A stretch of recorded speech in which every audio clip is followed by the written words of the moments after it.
Say, Dad, how about giving me a piece of the paper? There you are. Look, Dad, there it is at last. There's what? Where? There. Turn it over, Dad. Now that's what I call a good-looking car. Today, Pontiac presents a new low-price 6 and an improved low-price 8. And isn't that a dramatic presentation? Do you think anyone would or even could miss it?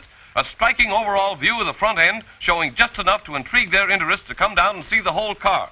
A bold display of important features and price. Brief but effective copy that amplifies the story. And at the bottom, a display line carrying dealers' names and addresses. You never saw an announcement ad like that before because it is as different from the commonplace as day from night.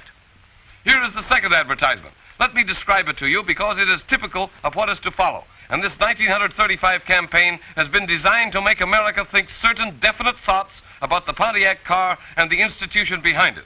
Right out in front, of course, is a big, bold, compelling picture of the car in striking black and white. Behind it is a scene from that wonderful factory of ours. And it is grayed down, so instead of competing with the car for attention, it helps to make the car stand out. That background scene is used to tell America that this car is built in a magnificent modern factory, to imply that Pontiac's manufacturing advantages make it possible to produce such a car at such a price, and to suggest that any manufacturer with a less modern plant simply can't offer an equal value. The next advertisement tells the story of our solid steel turret top bodies by Fisher. Note how the industrial background again suggests Pontiac's splendid manufacturing facilities.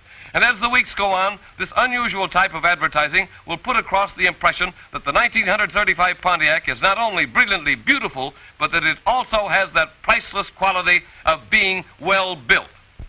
Now, you have all seen advertisements that talk price, but here is one that talks quality also by suggesting it rather than screaming about it. Pontiac's advertising plan for 1935 is to release newspaper advertising on a consistent schedule, month after month, once we approach the selling season. Now, to show how far ahead our plans are laid, I'm going to give you an advanced peek at some advertisements that will run next spring. Isn't that picture big and compelling? And that little panel behind the radiator ornament contains these words: "Only from a great modern plant could come a low-priced car like this." That sentence will be just as prominently displayed in all Pontiac advertising of this general nature, continually reminding the reader of Pontiac's unequal ability to produce a better car at lower prices. Next, we talk about performance. Again, the big car sweeping across the advertisement. Again, that significant industrial background. And again, the impressive statement, "Only from a great modern plant could come a low-priced car like this." And here is an advertisement that covers the dual safety advantages of our new all-steel bodies and our new triple-sealed hydraulic brakes. And just to remind you, every advertisement that you have seen on the screen here has had the word low price in the headline, prominently displayed, so even those who read as they run are being told that there is another car in the low-price field. Based on our present plans, there will be a total of 3,400,000,000 reader impressions going into the homes of Pontiac prospects in 1935. Remember, that is just through newspapers alone, but it is actually staggering, isn't it? Yet it's only part of the story, because our magazine advertising campaign is going to be even more sensational than ever before. This year, Pontiac's magazine advertising is going to dominate, and I mean dominate, in the great national weeklies of America. And of all such magazines, the greatest is the Saturday Evening Post. The greatest from the standpoint of circulation, reader interest, and buying power. Its weekly circulation is nearly 3 million copies. That means over 12 million readers. And we are going to drive home the Pontiac story to those millions with 34 pages. 34 pages concentrated in the selling season. Want that tell the world you can't do better than a Pontiac in 1935? Then that other great national weekly, Collier's, is going to pick up where the Post leaves off. Collier's goes each week into an additional 2,500,000 homes and delivers its advertising message to an additional 10 million readers. Do you realize what that means? Here is the Yankee Stadium, crowded with 80,000 people. Multiply that crowd by 125, and you have 10 million, the number of readers reached each week by Collier's alone. In Collier's, there will be 21 pages of Pontiac advertising. But if you think that the Post and Collier's will take Pontiac advertising into a lot of homes, well, you ain't seen nothing yet. The American Weekly, the publication that goes into more homes than any other magazine or newspaper printed on earth. 5,500,000 copies each week going into 5,500,000 homes. Homes are way above the average in buying power. Logical prospects for a low-priced car like the Pontiac 6. In the American Weekly during the selling season will appear a series of dominant advertisements in full color. Big, beautiful, arresting illustrations with headlines and copy that will tell the Pontiac story in a new and convincing way. But that isn't all. There will be 20 pages of advertising in Time, that great news weekly that is probably more closely read than any other magazine of its type. Read by businessmen, by their wives, by young people and old, by almost 500,000 people far above the average in intelligence and in income. Then there will be 13 pages in the New Yorker, the smart, sophisticated weekly that goes into 130,000 of the best homes in every state in the Union. Just the people for whom a Pontiac 6 or 8 would serve as an ideal second car, and to whom we are going to appeal with a specialized type of advertising. And we haven't forgotten the fair sex either. We have selected Good Housekeeping with its 2 million readers to carry the bulk of our women's appeal advertising because of the tremendous reader interest it enjoys. And we're going to have special messages for them to read here. Messages emphasizing those features of our car in which women are most interested. We're also going to prepare special advertising to appear during the year in Harper's Bazaar. This smartest of all style magazines in the country includes among its readers thousands of women who have personal cars of their own, and we're going to convince them that their car should be a Pontiac. And the new 1935 Pontiac is just the kind of car to capture the fancy of youthful America. And last but not least in our magazine list for 1935 comes that amazing publication Fortune, with its $10 subscription rate and an average income of all readers of $10,000 a year. Fortune was selected because it's read by ranking executives who are influential in fleet sales, and because it also enables us to cultivate still more thoroughly the second car market. Never has there been such a concentration of Pontiac advertising in so many homes where Pontiac prospects live. The Post, 3 million. Collier's, 2.5 million. American Weekly, 5.5 million. Time, 500,000. The New Yorker, 130,000. Good Housekeeping, 2 million.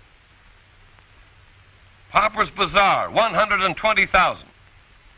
Fortune, 100,000, making a grand total of 13,850,000 circulation that will deliver at least 365 million reader impressions during the year through magazines alone. And next comes something brand new for you to use on announcement day. A special 6-page edition of The Chieftain, written and illustrated to appeal to the public at large. 2 million copies will be supplied to dealers free. Have them inserted in your local paper on announcement day and delivered by the carriers. Just think of it, 6 full pages of news and pictures entirely devoted to the newest car in the industry. That should certainly help swell your crowds on announcement day. And here's the new catalog, with all models in both lines pictured in full colors. And they'll be in your hands on announcement day, too. You have seen how we propose to use newspapers, magazines, radio, billboards, and special printed matter to help you double your sales in 1935. Now, imagine our average family just a few months hence. I wonder what's keeping your father. Yes, and it's nearly 7. Gee, I'm getting hungry. There he is now. It's a good thing we're going to have stew tonight. Why, Will, why were you so long? I was taking care of something important. Well, what is it, Dad? Well, it's a surprise. For me? For me? For me? Yes, sir. It's for you, and you, and you. My fur coat? My shotgun? My new stair carpet. No. To all 3 of you. Well, what is it then? Come here. Look at that. A new Pontiac! And the sedan. Oh, it's just wonderful. And it's ours? No, it's ours, all right. Really? Bought it this evening. Turned in the old bus. Come on! Oh,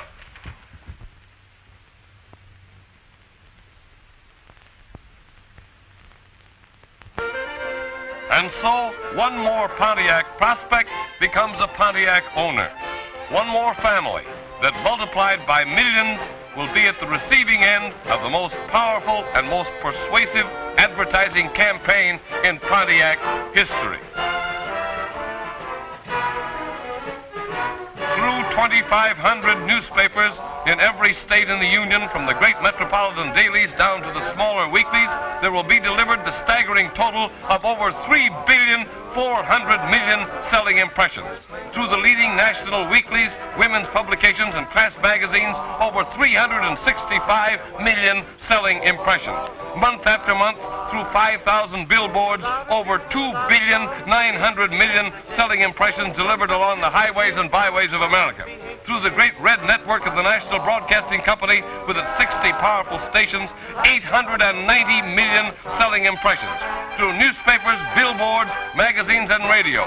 Through every great worthwhile advertising medium, day after day, week after week, month after month. Throughout the year, there will be delivered no less than 7,560,000,000 selling impressions. To persuade America that there is a great new line of Pontiac 6s and 8s they simply must see before they buy any car. Think of it, 7.5 billion selling impressions through advertising alone to help you double your sales in 1935.